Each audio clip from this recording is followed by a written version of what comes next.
মানুষ মূলত একাই, অবিশ্রান্ত বয়ে চলা এক নদীর মতো একা।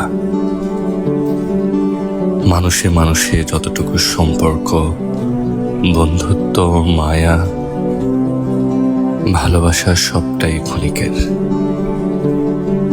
যতই আমরা অন্যদের সঙ্গে সময় কাটাই, সম্পর্কের সেতু করে একে অপরের পাশে পাই, সেগুলো একটা সময় মলিন হয়ে যায়। সময়ের সঙ্গে সঙ্গে তৈরি হয় দূরত্ব, এক এক করে ভেঙে পড়ে সম্পর্কের সেতু, অনন্তকালের জন্য বিচ্ছিন্ন হয় যোগাযোগ। বেলা শেষে মানুষ মূলত একাই।